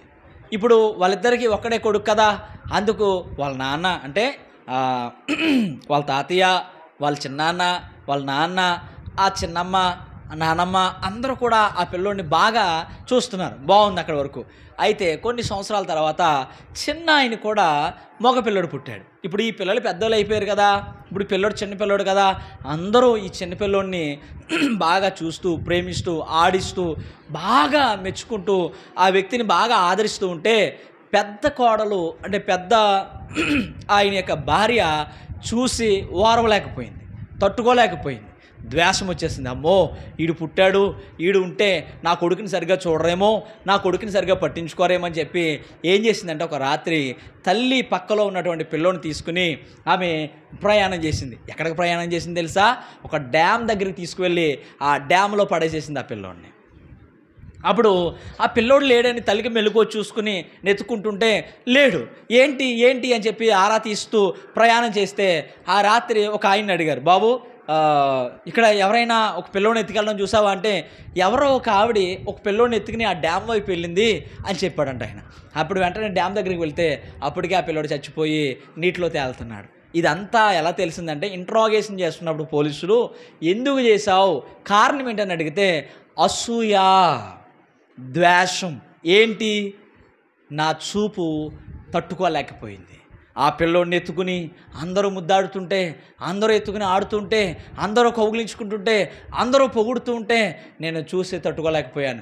నా పిల్లోడిని చూడరేమో, నా పిల్లోడిని పట్టించుకోరేమో, ఈడుంటే నా పిల్లోడిని ఎవరు ఆదరించరేమో అనేటువంటి ఆ బాధ ఎక్కువైంది. వెంటనే వాడిని చంపేయాలనుకున్నాను, తీసుకెళ్ళి చంపేశాను. ఆ క్షణం తర్వాత బాధపడడం ప్రారంభించింది. కానీ ఇప్పుడు ఆమె ఏం చేసింది? ఏం చేసిందని నా మొహమంగా చూద్దారండి మీరు. ఏం చేసింది? హత్య చేసింది, నేరస్తురాలు. ఇప్పుడు ఆమెను ఏం చేయాలి? తీసుకువెళ్ళి ఒప్పుకుంది. ఇప్పుడు ఆమెకి కోర్టు జైలు శిక్ష విధిస్తుంది. ఆ ద్వేషం ఏం చేసిందో చూసావా? ఆ కోపం ఏం చేసిందో చూసావా? నీ కళ్ళు బాగోకపోతే, నీ కళ్ళు చెడిపోతే, నీ కళ్ళు పాడైపోతే నీ దేహం పాడైపోతుంది. అందుకే దేవుడు చెప్పాడు, నీ దేహమునకు దీపము నీ కన్నే కనుక నీ కన్ను శుభ్రంగా ఉండాలి, నీ కన్ను తేటగా ఉండాలి, నీ కన్ను పరిశుద్ధంగా ఉండాలి, నీ కన్ను పవిత్రంగా ఉండాలి. ఆ రోజు ఆ అవ్వమ్మ కానీ ఆదాము కానీ ఆ పండు తినడానికి కళ్ళు కారణమయ్యాయి. ఎప్పుడు చూడని విధంగా ఆ పండు చూడడం ప్రారంభించారు. ఎప్పుడు దాని గురించి ఆలోచన చేయని మనుషులు ఆ సర్పం యొక్క మాట విని దానిని చూడడం, వేరే విధంగా చూడడం ప్రారంభించారు. జాగ్రత్త, ఈరోజు నీ చూపు విషపు చూపేమో. దేవుడు జోక్యం చేసుకుంటాడు. ఏం చేస్తాడు? సౌలుకి ఏం చేశాడు దేవుడు తన తోడుగా ఉండవలసినటువంటి దేవుడు బయటకు వచ్చేసాడు, సౌలు దగ్గర నుంచి వచ్చేసాడు. ఒక దురాత్మ అతనిలోకి ప్రవేశించింది. ఎంత దారుణమైన స్థితికి వెళ్ళిపోయాడంటే, రాజు అయిన తర్వాత ఆ దేశంలో చిల్లంగి చేసేవాళ్ళు కానీ, క్షుద్ర పూజలు చేసేవాళ్ళు కానీ, లేకపోతే సోది చెప్పేవాళ్ళు కానీ ఎవరిని లేకుండా రాజ్యం నుంచి బయటికి గెంటేశాడు. ఆఖరి క్షణంలో ఫిలిష్తీయులు యుద్ధానికి వస్తారు, ఏం చేయాలో తెలియట్లేదు. దేవుని దగ్గరికి వెళ్తే దేవుడు మాట్లాడడం మానేశాడు. దేవుని దగ్గరికి వెళ్ళి ప్రభువా మాట్లాడవా, నన్ను దర్శించవా అని అడిగితే సమాధానం చెప్పడం మానేశాడు. సమూయేలా చచ్చిపోయాడు. దేవుడేమో ఇతన్ని వదిలిపెట్టేసి దావీదుకు తోడై ఉన్నాడు. ఎక్కడ చంపేద్దామన్నా దేవుడే తప్పిస్తూ వచ్చాడు. ఏం చేయాలి ఇప్పుడు, ఏం చేయాలి? ఆఖరికి అతను ఎంత దిగజారిపోయాడంటే ఒక చిల్లంగి దాని దగ్గరికి వెళ్ళి సమూయేలుని బయటికి తీసుకురావా అన్నాడు. ఆ రోజు సమూయేలు వస్తున్నటువంటి సమయంలో కంగారు పడింది. ఎందుకు నన్ను పైకి లేపావు, పైకి ఎందుకు రమ్మన్నావు సౌలు అని అడిగితే, రేపు నా పరిస్థితి ఏంటి, అయిపోయింది నీ జీవితం, కథం, నీ బతుకు అయిపోయింది. ఇక రేపు నువ్వు యుద్ధానికి వెళ్తావు కానీ తిరిగి రాజ్యానికి రావు, చచ్చిపోతావు. నీ తరువాత దేవుడు ఎన్నుకున్నవాడు రాజు కాబోతున్నాడని చెప్పాడు. ఇంకా ఏమైపోయింది, కీళ్ళు చచ్చుబడిపోయాయి, నరాలు వీక్నెస్ వచ్చేసింది, ఏం చేయాలో అర్థం కాని పరిస్థితి. కారణం ఏంటో తెలుసా? విషపు చూపు చూడడం. ప్రియమైన సంగమా, ఈరోజు మన కళ్ళు చాలా భయంకరమైనటువంటి పరిస్థితుల్లో ఉన్నాయేమో. అందుకే నీ దేహం, యేసు ప్రభు ఏం చెప్పాడంటే, ఒకవేళ నీ కుడి కన్ను నిన్ను అభ్యంతరపరిస్తే దాన్ని పీకే అన్నాడు. దేవుడు ఏం చెప్పాడంటే, నీ కుడి కన్ను నిన్ను అభ్యంతరపరుస్తుందా, తప్పు చేయమని చెప్తుందా, పాపం చేయమని చెప్తుందా, దేవుని వాక్యానికి వ్యతిరేకంగా బ్రతకమని నిన్ను ప్రేరేపిస్తుందా, దాన్ని పీకేసుకో. అన్ని అవయవాలు కలిగి నరకానికి వెళ్ళడం కంటే అవయవాలు లేకుండా పరలోకం వెళ్ళడం ముఖ్యం కదా అని చెప్పాడు. పీకేసుకోవడం అంటే దాని ఉద్దేశం ఏంటంటే, ఒక గుడ్డోడుగా బ్రతకమన్నాడంటే దేవుడు ఎంత పర్టిక్యులర్గా మనల్ని ఉండమని చెప్తున్నాడు, ఎంత ఖచ్చితంగా బ్రతకమని చెప్తున్నాడు. జాగ్రత్త, మనం అయ్య బాబోయ్ అని అనుకుంటున్నావేమో, నీ కన్ను ఏ విధమైనటువంటి స్థితిలోనికి తీసుకువెళ్తుందో, నీ దేహంలో దురాత్మ నివసిస్తే ఎలా ఉంటుంది పరిస్థితి, ఏమైపోతుంది మనము గమనించాలి. ఏం చేయాలి? గమనించుకోవాలి. విషపు చూపు అనేది మనందరిలో ఉంటుందని నేను అన్ను, కానీ దానికి చోటిస్తే అక్కడి నుంచి ప్రారంభం అవుతుంది. కారణం ఏంటి? కృతజ్ఞత లేకపోవటం. చాలా పర్యాయాలు వాట్సాప్ స్టేటస్లో నాకు తెలిసినటువంటి మనుషులు, వాళ్ళు ప్రసంగాలు తెలుసు, వాళ్ళ విధానాలు తెలుసు, వాళ్ళ ప్రవర్తన తెలుసు, అలాంటి వాళ్ళు వాట్సాప్ స్టేటస్ పెట్టుకుని సభల్లో వాడబడుతున్నటువంటి ఆ ఫ్లెక్సీ స్టేటస్ పెట్టుకున్నప్పుడు నా మనసులో అనిపిస్తుంది ఒక్కొక్కసారి, ప్రభువా ఇలాంటి వాళ్ళకు నువ్వు అవకాశం ఇస్తున్నావా, నాకివ్వా అని అనిపిస్తున్నటువంటి సమయంలో దేవుడు నన్ను హెచ్చరించినటువంటి మాట ఏంటో తెలుసా? నేను ఆ వ్యక్తికి ఇచ్చినటువంటి స్థానం ఆ వ్యక్తిది. నువ్వు ఆ వ్యక్తిని చూసి అసూయ పడుతున్నావా, ద్వేషిస్తున్నావా, లేకపోతే నువ్వేమనుకుంటున్నావు అని దేవుడు నాతో మాట్లాడడం ప్రారంభించాడు. ఆ క్షణంలో ఏం చేయాలి అని అడిగితే దేవుడు చెప్పినటువంటి మాట ఏంటో తెలుసా? నీ చిత్తమైతే ఈ కృప నాకిస్తావా. ఆ వ్యక్తికి దేవుడు, ఆ వ్యక్తిలో ఏం కనిపించిందో మనకు తెలియదు. ఆ ప్రదేశానికి, ఆ ప్రాంతానికి, ఆ పరిస్థితులకి ఆ వ్యక్తి అవసరం. ఆ వ్యక్తికి దేవుడు ఆ స్థాయిని ఇచ్చాడు, ఆ హోదాని ఇచ్చాడు, ఆ సభల్లో మాట్లాడేటువంటి అవకాశం ఇచ్చాడు. ఇప్పుడు నేను అసూయ పడితే దేవుని నీతిని నెరవేర్చినట్ట? ఏమని ప్రార్థన చేయాలో తెలుసా? ప్రభువా నీ చిత్తమైతే, నీకు ఇష్టమైతే నాకు కూడా ఈ అవకాశం ఇవ్వవా, నన్ను కూడా ఈ స్థాయిలోకి నడిపించవా. ప్రియులారా, మీరు గమనించాలి, ఒక వ్యక్తి యొక్క ఎదుగుదలను చూసి నీ హృదయంలో ఎప్పుడైతే అసూయ అనేది ప్రారంభమైందో, అయ్య బాబోయ్ ఎంత ఎదిగిపోయాడో, ఎలా వస్తుందంటావు అని నీ మనసులో గనక ఆ ప్రశ్న నీకు వచ్చింది అంటే నువ్వు నాశనానికి దగ్గరలో ఉన్నావని అర్థం. ఆ వ్యక్తి ఎలా సంపాదించాడు, ఎలా బతికాడు, ఎలా ఉంది అనేది దేవుడు ఆ వ్యక్తి చూసుకుంటాడు. అన్యాయంగా సంపాదించాడా, మోసం చేసి సంపాదించాడా, లేకపోతే కష్టపడి సంపాదించాడా, నీతిగా సంపాదించాడా అనేది దేవుడు నిర్ణయించుకుంటాడు. దేవుడు సంపాదించిన వ్యక్తి చూసుకుంటాడు. కానీ నువ్వు చేయవలసిన ప్రార్థన ఏంటంటే, ప్రభువా నీకు ఇష్టమైతే నన్ను కూడా ఆ స్థాయికి తీసుకువెళ్తావా, ఆ ప్రదేశంలో నన్ను ఉంచుతావా, నన్ను కూడా వాడుకుంటావా, నాకు కూడా ఈ కృపీ ప్రభువా అని మనం ప్రార్థన చేయాలి. కానీ ఆ వ్యక్తులను చూసి మన కళ్ళు విసపు చూపు చూస్తే దేవుడు తట్టుకోవడం అంటే దాని ఉద్దేశం ఏంటి? దేవుడు అలా చూడట్లేదు కదా, ఆ విధమైన ఉద్దేశాలు ఆయన దగ్గర లేవు కదా. కాబట్టి నీ ప్రదేశాల్లో, నీ ఉద్యోగంలో, నీ చేతి పనుల్లో, నీ కుటుంబాల్లో, మీ అత్తవారింట్లో, మీ అమ్మగారింట్లో, లేకపోతే నీకు సంబంధించిన వారు ఎవరైనా కూడా ఎదుగుతూ ఉంటే నీవు నీ చూపును జాగ్రత్తగా పెట్టుకోవాలి. ఏం చేయాలి? మాట్లాడరండి. మన చూపు జాగ్రత్త పెట్టుకోవాలి. అక్కడ మనం ఏం చేయాలి? దురాత్మకు అవకాశం ఇవ్వకుండా, ద్వేషానికి, అసూయకు, కుతంత్రత్వానికి మనం చోటు ఇవ్వకుండా మనం ఏం చేయాలి అంటే మన మనసును అదుపులో పెట్టుకుని ప్రభువా అని దేవుని దగ్గర ఆ వ్యక్తిని బట్టి దేవుని స్తుతించాలి. నీకు స్తోత్రం, ఈ వ్యక్తికి కృపించావు, కానీ నీకు ఇష్టమైతే నాకు కూడా ఇవ్వవా అని అడగాలి. ఏమని అడగాలి మనం దేవుణ్ణి? మాట్లాడరేటి, ఏమని అడగాలి? వాస్తవానికి 40 రోజులు సౌలు గొలియాదు మాటలు విన్నాడు. యుద్ధం చేయడానికి ధైర్యం చాలలేదు. కానీ ఒక చిన్న బుడ్డాగోడు వచ్చి యుద్ధం చేసి చంపేసి తలటిని వచ్చేసాడు యెరూషలేముకి, తలకాయటిని వచ్చేసాడు యెరూషలేముకి. ఇప్పుడు ఏం చేయాలి? అందరూ పొగిడారు, మరి బాబు నువ్వు రాకపోతే మా పరిస్థితి ఏంటో నాయన అని పొగిడారు. బాగుంది. ఇప్పుడు ఏం చేయాలి? ప్రభువా నాకు లేని జ్ఞానం వీడికి ఇచ్చావా? వీడికి నాకు ఏం తక్కువైంది? వీడేం చేస్తున్నాడు, నేనేం చేయలేకపోతున్నాను, అదేంటో నాకు చెయ్యి, నాకు సహాయం చేయి, యుద్ధంలో నాకు సహాయం చేయి అని అనడం మానేసి ఆ వ్యక్తి మీద స్వార్థపు, అసూయపు, ద్వేషపు, కుతంత్రపు చూపు కనబరుస్తూ అవమానాన్ని పరుస్తూ ఎంత హింసించాడో తెలుసా? పెద్ద కూతురిని ఇస్తానని చెప్పాడు, ఇవ్వలేదు. రెండో కూతురిని ఇస్తానని చెప్పి ఏం చేశాడంటే, నేను నా చేతులతో చంపకుండా ఫిలిష్తీయులే వీడిని చంపేస్తే బాగుంటుందని చెప్పి వాళ్ళ దగ్గరికి వెళ్ళి చెప్పాడు. ఓలి కావాలని చెప్పాడు. ఓలి తెలుసా నీకు? ఓలి ఇప్పుడు లేదు, అప్పట్లో ఇచ్చేవారట. పెళ్ళి కొడుకు తిరిగి ఇచ్చే కట్నాన్ని ఓలి అంటారు కదా, అంతేనా? పెళ్లి చేసుకునేవాడు అమ్మాయికి, ఇప్పుడు అమ్మాయిలు ఎట్టుకొస్తున్నారు కట్నాలు లక్షలు, 10 లక్షలు లేకపోతే మా కొడుకు పెళ్లి చెయ్యం. ఆడు వయసు అయిపోద్ది, 10 లక్షలు కాదు కదా, ₹1,00,000 కూడా ఎవరో ఏ రెండో పెళ్ళి పెళ్ళమో రావాల్సి వస్తుంది. జాగ్రత్త. నువ్వు కిట్నాలు అవి ఆలోచించుకో. నువ్వు మంచిదా కాదా, నీకు లోబడదా, విధేయురాలా కాదా, భక్తిపరురాలా కాదా, విశ్వాసురాలా కాదా, అది చూడు. ఆవిడ అందం, ఆవిడ చదువు, ఆవిడ ఆస్తి, జాగ్రత్త. సంకనాగిపోతాయి అన్నీని, ఏముండవు. మీరు ఏది చూసి పెళ్లి చేస్తారో అవి ఉండవు, జాగ్రత్త. మనము భక్తి చూడాలి. స్వార్థంతో ఫిలిష్తీయుల దగ్గరికి వెళ్ళి 200 మంది పురుషుల ముందోళ్ళు, అంటే దాని ఉద్దేశం ఏంటంటే మర్మాంగము అవయవం యొక్క చివరి భాగాలు పట్టరమ్మన్నాడు. అది ఎంత ప్రమాదం! ఇప్పుడు సౌలు చెప్పింది తేవాలి అంటే ఎంత ఇబ్బంది. ఒక మనిషిని చంపితేనే కానీ ఆ మర్మాంగం యొక్క అవయవం ఉండే చివర, అంటే సున్నతి చేస్తారు చూసారా, ఆ కత్తిరించినటువంటి ఆ చర్మపు ముక్కలు పట్టుకెళ్ళి ఆయనకి ఇవ్వాలంట. ఓలి ఎవడైనా అది అడుగుతాడా?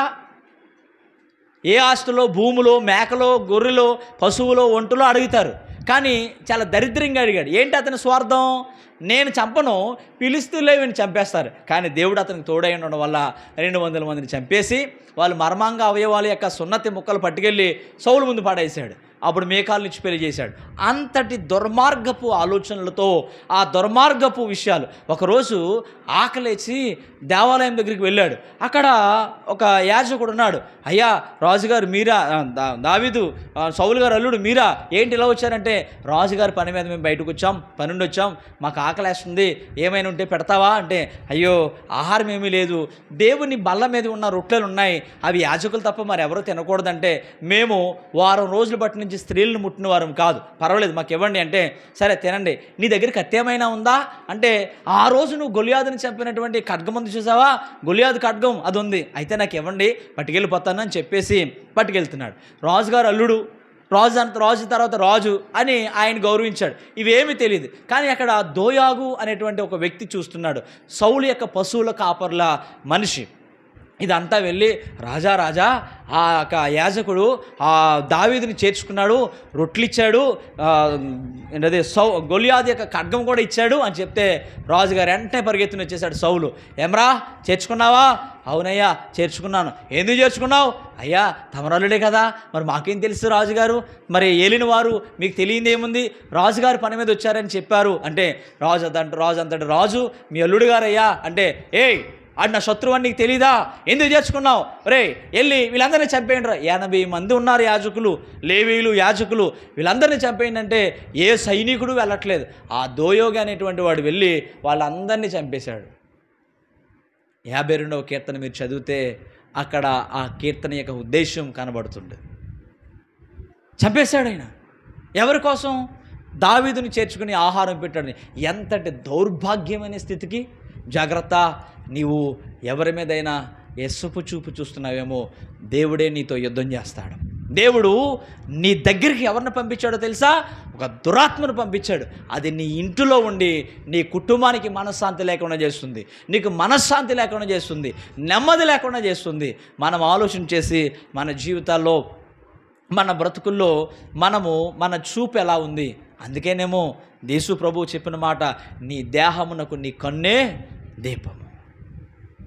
నీ కన్ను తేటగా ఉంటే నీ దేహం అంతా తేటగా ఉంటుంది. అప్పుడు నీ ఆలయము దేవుని పరిశుద్ధాత్మకు, నీ దేహము దేవుని ఆత్మకు ఆలయముగా మారుతుంది. ఆ దేవుడు నీలో ఉంటాడు, పరిశుద్ధాత్ముడు నీలో నివసిస్తాడు. అప్పుడు నువ్వు భాషలతో మాట్లాడగలవు, అప్పుడు ప్రవచించగలవు, అప్పుడు దర్శనాలు చూడగలవు, అప్పుడు నీవు స్వస్థపరచగలవు, అద్భుతాలు చేయగలవు, ఉపదేశించగలవు, పిల్లరా బోధించగలవు, విశ్వాసంతో ముందుకు నడగలుగుతావు. 9 కృపావరాలు దేవుని పరిశుద్ధాత్మ ద్వారా మనకు అనుగ్రహించబడతాయి. ఆ దేవుని ఆత్మ మనలో లేనప్పుడు నీకు ఎలా వస్తాయి? నీ బుద్ధి మంచిది కాదే, నీ చూపు మంచిది కాదే, నీ ఆలోచన మంచిది కాదే. అలాంటప్పుడు నీ ప్రవచనం తప్పు కదా, నువ్వు మాట్లాడే భాషలు తప్పు కదా, నువ్వు చూసే దర్శనాలు తప్పు కదా, నువ్వు చూసేవి దేవుని ఆత్మ ద్వారా కాదు, నువ్వు మాట్లాడేవి దేవుని ఆత్మ ద్వారా కాదు, నువ్వు చెప్పేవి దేవుని ఆత్మ ద్వారా కాదు. నీలో నివసిస్తున్నది దురాత్మ. దేవుని ఆత్మ నీలో ఉంటే దేవుళ్లాగా చూస్తావు. దేవుడు ఎలా చూస్తున్నాడో, దేవుడు ఎలా మాట్లాడుతున్నాడో, దేవుడు ఎలా ప్రవర్తిస్తున్నాడో ఆ విధంగా కదా నిన్ను నడిపించేది పరిశుద్ధాత్మ. అందుకే కొరింథీయులకు రాసిన పత్రికలో 3:16 మీ దేహము దేవునికి ఆలయమైన మీకు తెలియదా? దేవుని ఆత్మ మీలో నివసిస్తుందని మీకు తెలియదా అని ఎందుకు మాట్లాడాడు? నీ కన్ను చెడిపోతే నీ దేహంలో నివసించేది దురాత్మ, దెయ్యాలు. అవి నిన్ను నాశనం చేస్తాయి. దేవుని ఆత్మ ఎలా వచ్చేస్తుంది? ఈరోజు సేవకులు వాళ్ళ బుద్ధులు మంచివి కాదు, వాళ్ళ స్వభావాలు మంచివి కాదు, కానీ వాళ్ళ ప్రవచనాలు, వాళ్ళ స్వస్థత కార్యాలు. జాగ్రత్త పిల్లరా, సేవకులనే కాదు, ఈరోజు విశ్వాసమైన మన జీవితాల్లో కూడా విషపు చూపు అనేది మనలో ఉంటే మనలో నివసించేది దురాత్మ కానీ దేవుడు కాదు. దేవుడు అక్కడ క్లియర్గా రాయబడింది.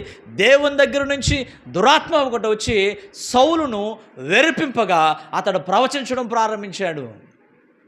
ఒకప్పుడు ఈ సౌలు ప్రవచించాడు. ఎప్పుడు ప్రవచించాడు? సౌలు ప్రవక్తలలో ఉన్నాడా అనేటువంటి సామెత ఒకటి పుట్టింది. ఎప్పుడో తెలుసా? గార్ధబొమ్మలు తప్పిపోయినప్పుడు ఆయన తిరుగుతున్నటువంటి సమయంలో దేవుడు చెప్పాడు, సమూయేలు ఈరోజు ఒక వ్యక్తి నీ దగ్గరకు వస్తాడు, వాడిని చేర్చుకో, వాడే ఇజ్రాయేలుకు రాజు అని చెప్పగానే ఆ సౌలు కనిపించగానే తీసుకువెళ్ళి అందరిలో కూర్చోబెట్టి అక్కడ బలి అర్పించినప్పుడు సౌలుకు ఒక ప్రత్యేకమైనటువంటి కానుక పంపించాడు. అక్కడ వాళ్ళందరూ ప్రవచిస్తుంటే సౌలు ప్రవచించడం ప్రారంభించాడు. సౌలు ప్రవక్తలలో ఉన్నాడా అనేటువంటి ఒక సామెత పుట్టింది. ఆ సౌలు అక్కడ రాయబడిన మాట ఏంటంటే అతనికి క్రొత్త మనసు అనుగ్రహించబడెను అని ఉంటుంది బైబిల్లో. ఈ సమూయేలు మొదటి గ్రంథంలో 9, 10, 11 అధ్యాయాలు మీరు చదివితే సౌలు ఎలా రాజుగా చేయబడ్డాడో మనకు కనబడుతుంది. అక్కడ దేవుడు అతనికి క్రొత్త మనసు అనుగ్రహించాను అని ఉంటుంది. ఆ కొత్త మనసు పొందుకున్న మనిషి ఎలా ఉండాలి, ఎలా బ్రతకాలి? జాగ్రత్త, విషపు చూపు చూస్తున్నాయేమో, అది నీ కోడలా, నీ కూతురా, మీ మర్దిగారా, మీ అత్తగారా, మాంగారా, బావగారా, నీ కుటుంబస్తులా, నీ బంధువులా, నీ సమాజమా, నీ స్నేహితులా, ఎవరైనా సరే జాగ్రత్త. విషపు చూపు అనేది చాలా భయంకరమైనది. ఆ చూపు కలిగి ఉంటే నీలో ఉండేది అసూయ. అసూయకి వ్యతిరేకమైన పదం ఏంటి? అసూయ అనే దానికి వ్యతిరేకంగా పదం ఏంటి? ద్వేషానికి వ్యతిరేకమైన పదం ఏంటి? ప్రేమ. కుతంత్రానికి వ్యతిరేకమైన పదం ఏంటి? మంచితనం. అసూయకి వ్యతిరేకమైన పదం ఏంటి? తగ్గించుకోవడం, కృతజ్ఞత కలిగి ఉండడం. ఇప్పుడు దేవుని కార్యాలు ఎలా ఉంటాయి? ప్రేమిస్తాం, మంచిగా ఉంటాం, కృతజ్ఞత కలిగి ఉంటాం, అర్థం చేసుకుంటాం, క్షమిస్తాం, అవగాహన కలిగి ఉంటాం. మనము కూడా ఆ స్థాయికి వెళ్ళడానికి ఇష్టపడతాం. అంతేగాని ఆ ఎల్లుని కిందకి లాగేసి నువ్వు వాడి నెత్తి మీద కూర్చుంటానంటే దేవుడు ఒప్పుకుంటాడా? ఆ స్థానం ఇచ్చిన వాడు ఎవరు? దేవుడు. ఒక వ్యక్తికి దేవుడు ఆ స్థానం ఇచ్చిన తర్వాత నువ్వు కాదు అని నీ హృదయంలో అసూయ పడ్డానికి నువ్వెవరివి? నువ్వు ద్వేషించడానికి నువ్వెవరివి? పొందుకున్న ఉద్యోగమా, పొందుకున్న ఆస్త, పొందుకున్న సంపాదన, పొందుకున్న వ్యక్త, పొందుకున్న లేకపోతే కుటుంబమా, పొందుకున్నటువంటి ప్రాంతమా, ప్రదేశమా దేవుడు ఆ వ్యక్తికి ఇచ్చినప్పుడు నువ్వెవరివి? దాన్ని స్వార్థంగా ఆలోచించి లేకుండా చేయాలనుకోవడం నువ్వెవరివి? దేవుడు ఆ వ్యక్తికి ఇచ్చాడే, ఆ వ్యక్తిని తీసుకురావాలనుకున్నాడే, రాజుగా అభిషేకిస్తానని చెప్పాడే, యెష్షయిని సమూయేలుని పంపించి యెష్షయి కుమారులు ఒకరిని అభిషేకించి అని చెప్పాడే. ఎలా తీసుకురావాలో దేవునికి తెలుసు, ఏ విధంగా తీసుకురావాలో దేవునికి తెలుసు. ఏమండి, ఆ గొర్రె పిల్లల మధ్య కాపలా కాస్తున్నటువంటి దావీదుకు సింహాలను పంపించి, ఎలుగుబంటును పంపించి యుద్ధం చేయడం నేర్పించినటువంటి దేవుడు పిల్లరా రాజరికం నేర్పడానికి కూడా ఎవరిని వాడుకున్నాడో తెలుసా? సౌలుని వాడుకున్నాడు. ఎందుకో తెలుసా? 40 సంవత్సరాల పరిపాలన కాలంలో సౌలు దావీదును తరుముతూ ఉంటే తప్పించుకోవటం, యుద్ధం చేయడం, మనుషుల్ని చేర్చుకోవడం, వాతావరణ పరిస్థితి ఎలా ఉంటుందో అంతా నేర్పి తీసుకొచ్చి సింహాసనం మీద కూర్చోబెట్టాడు. నీకు అపాయాలు కలుగుతున్నాయి, శ్రమలు కలుగుతున్నాయి, నీ కుటుంబీకుల, నీ బంధువుల, నీ స్నేహితుల ఎవరైనా నేను ఇబ్బంది పెడుతూ ఉంటే, నువ్వు ఎదుగుతున్న ఎదుగుదలకు వారవలేక నిన్ను నాశనం చేయాలనుకున్నప్పుడు నువ్వు తప్పించబడుతున్నటువంటి ప్రతి పరిస్థితుల్లో దేవుడు నీకు నేర్పిస్తున్నటువంటి పాఠం, ఎలా బ్రతకాలో నేర్పిస్తున్నటువంటి పాఠం. అందుకే దావీదు సుబుద్ధి కలిగి ఎక్కడికి వెళ్ళినా సుబుద్ధి కలిగి బ్రతకడం నేర్చుకున్నాడు. సౌలు భయపడిపోయాడు. ఈరోజు దేవుని వాక్యాన్ని శ్రద్ధగా పట్టుకుని, దేవుని వాక్యమే నా పాదములకు దీపం, నా త్రోవకు వెలుగు అని నువ్వు అనుకుని ఒప్పుకుని, నాకు మార్గదర్శి, నేను యాత్రికుడను, పరదేశిని, నేను ఈ భూమిని విడిచిపెట్టి వెళ్ళిపోవాలి, ఈ భూమి మీద నాకు ఒక గైడ్ దేవుడే, వాక్యమే, పరిశుద్ధాత్మ దేవుడే అని నువ్వు నమ్మి ఒప్పుకుని ఆయనకి లోబడితే ఆయన నిన్ను నడిపిస్తాడు. సుబుద్ధి కలిగి ప్రవర్తించడానికి, యథార్థంగా ప్రవర్తించడానికి, నమ్మకంగా. దావీదు ఎంత యథార్థవంతుడంటే, ఒక గుహలో సౌలు ఒకసారి అతనికి కనిపిస్తాడు. చంపడానికి ఆస్కారం ఉంటుంది, అవకాశం ఉంటుంది, కానీ దావీదు ఆ రోజు చంపకుండా విడిచిపెట్టేస్తాడు. ఏం చేస్తాడో తెలుసా? యెహోవా చేత అభిషేకించబడిన వాడిని నేను చంపుదునా, ముట్టుకుందునా అని చెప్పి అతను నీళ్లు బుడ్డి పట్టుకుని వెళ్ళిపోతాడు. మరొకసారి ఒక రాత్రి వేళ సౌలు దొరుకుతాడు, కానీ అతని ఈటె పట్టుకుని వెళ్ళిపోతాడు. శత్రువు అంటాడు, చంపేయి, దొరికాడు కదా, నువ్వు చంపేయి అంటే, నోరుమై, యెహోవా చేత అభిషేకించినటువంటి వ్యక్తిని నేను ముట్టకూడదు అని. ఆఖరికి దేవుడు శత్రువుల చేతికి అప్పగించాడు. దావీదు యొక్క యథార్థత. మనమైతే ఏం చేస్తాం? అవకాశం వచ్చింది, ఏదోటి చేసేద్దాం, అప్పగించేద్దాం, చెప్పేద్దాం, లేకపోతే పటాపంచలు చేసేద్దాం, వాడు బతుకంతా రోడ్డు మీదకి లాగేద్దాం. జాగ్రత్త, అలాంటి పరిస్థితుల్లో మనం ఉండకూడదని తెలియపరుస్తూ దేవుడు ఈ మాటలు మన వెనుకల్లో ఫలింపు చేయను గాక. నేను ఇక్కడ తాపుతున్నాను. వచ్చే మిగతా వర్తమానాన్ని మనం వచ్చే వారం విందాం. దేవుడు మనలందరినీ దీవించి నడిపించునుగాక. ఆమేన్. లేచి నిలబడదాం.